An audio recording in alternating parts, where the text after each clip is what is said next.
تو بچوں کی شادی رسم و رواج سے پاک نہ ہونے کی وجہ سے، رسم و رواج میں جکڑنے کی وجہ سے کتنے نقصانات آپ نے دیکھے؟ اس کے تو بہت نقصانات ہیں۔ کروڑوں لیٹ میرج کیس ہیں، اور مرد ایک ایک شادی کریں تو ان کروڑوں لیٹ میرج اور کروڑوں بیوہ مطلقہ، ان کا بندوبست کیا ہے اس کے علاوہ؟ اور ہے کوئی بندوبست؟ بالکل نہیں۔ اس میں سب سے جو بڑی وجہ ہے نا، ہمارا جو اپنا معاشرہ اور رسم و رواج، اس میں سب سے بڑی رکاوٹ ہوتی ہے کہ کسی ایک بچی کو، اگر ضروری نہیں ہے کہ وہ اس عورت کا کردار خراب ہو، 100 وجوہات ہو جاتی ہیں، کسی وجہ سے اس کو طلاق ہو گئی۔ بسم اللہ الرحمن الرحیم۔ ہمارے محترم بھائی پرانے جاننے والے چاہنے والے تشریف لائے، اللہ ان کو جزائے خیر عطا فرمائے۔ مٹھائی کا ڈبہ کیوں لائے جی آپ؟ سب سے پہلے تو مولانا عادل صاحب سے جب فون پہ بات ہوئی تو بات ہوتے ہی مزہ آیا، تو جب گزر رہا تھا تو خالی آ جاتے ہوئے شرم آتا تھا۔ یہ تحفہ دینا سب سے پہلے بہت ضروری ہے، اس سے تعلق بڑھتا ہے بندے کا۔ پھر یہ ہمارے پرانے تبلیغی بھائی ہیں، کیونکہ یہ دین کے ساتھ اٹیچ ہے۔ جو بندہ دین کے ساتھ اٹیچ ہوتا ہے تو اس کو ہمیشہ ایک اچھا کام کرنے کی اس کی نیت ہوتی ہے۔ انہوں نے سب سے اچھا کام کیا کہ ایک اچھی روایت چلائی، نکاح آسان طریق۔ اس کا سب سے بڑا فائدہ یہ ہے کہ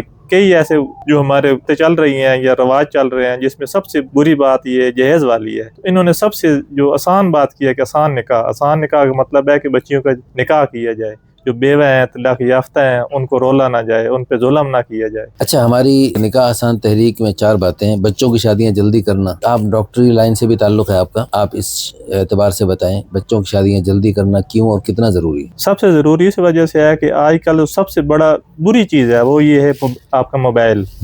پہلے یہ ہوتا تھا کہ ماں باپ جو ہوتے تھے وہ بچوں کو ٹرین کرتے تھے، وہ ابھی بالغ ہوتے نہیں ہیں، ان کی عمر ہوتی نہیں ہے، وہ ایسی ویب سائٹ پہ چلے جاتے ہیں کہ وہ اپنی اور اپنی دوسرے لوگوں کی زندگی تباہ کر لیتے ہیں۔ تو اس لیے اس تباہی سے بچنے کے لیے بچوں کی شادی جلدی کرنا انتہائی ضروری ہے۔ نمبر 2، شادیوں کو رسم و رواج سے پاک کرنا کیوں اور کتنا ضروری ہے؟ رسم و رواج سے پاک کرنا سب سے پہلے تو یہ ہمارے آقا صلی اللہ علیہ وآلہ وسلم کی سنت ہے۔ آپ پورے پاکستان میں گھومتے ہیں، ماشاءاللہ آپ کا مارکیٹنگ کا شعبہ ہے، تو بچوں کی شادی رسم و رواج سے پاک نہ ہونے کی وجہ سے، رسم و رواج میں جکڑنے کی وجہ سے کتنے نقصانات آپ نے دیکھے؟ اس کے تو بہت نقصانات ہیں۔ ایک میں مثال دوں، علاقہ ہمارے ایک رشتہ دار ہیں جن کی 1.5 سال ان کا بیٹا تھا، ان کی طلاق ہو گئی۔ اچھا۔ تو انہوں نے، گھر والوں نے اجازت نہیں دی کہ اس کی شادی کی جائے، تو 25 سال کا ان کا بیٹا ہوا تو وہ قدرتی طور پہ کوئی بیماری لگی اور فوت ہو گیا۔ ابھی ان کی عمر جو ہے وہ میری والدہ سے زیادہ 60 سال کی پہنچ چکی ہے یا 55 سال پہنچ چکی ہے۔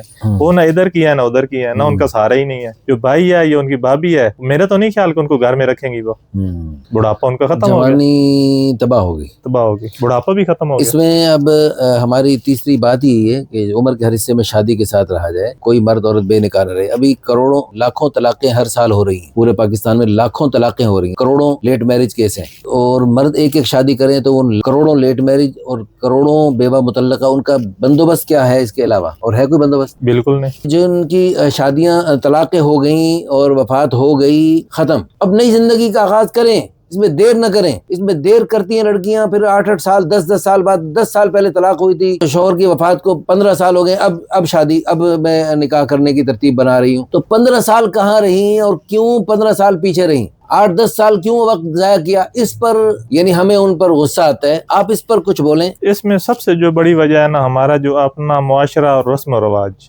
اس میں سب سے بڑی رکاوٹ ہوتی ہے کہ کسی ایک بچی کو، اگر ضروری نہیں ہے کہ وہ اس عورت کا کردار خراب ہو، 100 وجوہات ہو جاتی ہیں، کسی وجہ سے اس کو طلاق ہو گئی، تو اس کو رشتہ ہی وہی ملتا ہے۔ اس کی عمر ہوگی 18 سال اور اس کو ملے گا وہ 60 سال والا بزرگ۔ اس کی وجہ یہ ہے کہ ہمارے جو ینگ جوان ہیں، جن کو اللہ نے ہمت دی ہے، ٹھیک ہے، وہ ڈیسیژن لینے کو تیار نہیں ہے، ان کی سوچ نہیں ہے۔ اچھا چلیں، اس میں کتنے مرد ہیں ہمارے پاس ایسے بہت اچھے نیک دل ہیں جو بیوہ مطلقہ کے سہارا بننا چاہتے ہیں، لیکن وہ انہیں جو ہے نا پہلی بیوی کے مرنے کی انتظار ہوتی ہے، وہ اس میں انہی کی حماقت ہے نا، یعنی مرد تو تیار ہیں لیکن یہ بے وقوف جو ہے نا ان کی پہلی بیویوں کو مارنے پہ تلی ہوئی ہیں۔ وہ زبان سے نہیں کہتی مرے، وہ دل سے تو تمنا کرتی ہے نا، دل سے بھی تمنا نہ کرے اس بات کی، منتظر تو ہیں مرے تو پھر میں اس گھر میں آ سکتی ہوں۔ شرائط ہی یہی ہوتی ہیں۔ اچھا یہ بتائیں کہ زیادہ شادیاں کرنا کیوں اور کتنا ضروری، اس پر کچھ تھوڑا سا بولیں۔ زیادہ شادی کرنا سب سے پہلے تو یہ ضروری ہے کہ آپ کے معاشرے میں بے حیائی کم ہوگی، بے شک، سب سے پہلی بات، بہت اہم بات، کیونکہ ایک جو عورت ہے یا مرد ہے جو گندم کھا رہا ہے کھانا کھا رہا ہے اس کی یہ بیسیکلی جو ہے بنیادی ضرورت ہے. اللہ پاک نے ایک انسان کی ایک ضرورت بنائی ہے. بالکل ایسے ٹائم پہ شادی کریں گے تو یہ معاملات ہوں گے, بے حیائی کم ہوگی, ہمارا معاشرہ پاک صاف ہوگا. سبحان اللہ. اور اللہ پاک کی رحمتیں برکتیں آئیں گی. دعا کا وقت ہے, میں روزے کے ساتھ ہوں, دعا کرتا ہوں یا اللہ ہماری اس نکاح آسان تحریک کو قبول فرما. آمین اللہ. یا اللہ ہمارے اس نکاح آسان تحریک کو قبول فرما کر پوری دنیا میں بے حیائی کے راستے بند فرما, حیا کے دروازوں کو کشادہ فرما. پوری دنیا میں یا اللہ اس نکاح کی سنت کو تیرے پیارے حبیب صلی اللہ علیہ وسلم, صحابہ کرام رضوان اللہ علیہم اجمعین کے مبارک ترین خیر القرون میں, مبارک ترین دور میں جیسے نکاح بالکل آسان تھا اور بالکل عام تھا, یا اللہ ان تمام آسانیوں کو ہمیں خوشی سے قبول کرنے کی اور اپنانے کی اور ساری دنیا میں پھیلانے کی ہمیں توفیق عطا فرما. ربنا تقبل منا انک انت السمیع العلیم وتب علینا انک انت التواب الرحیم. صلی اللہ علیہ نبی کریم وعلی آلہ وصحبہ اجمعین.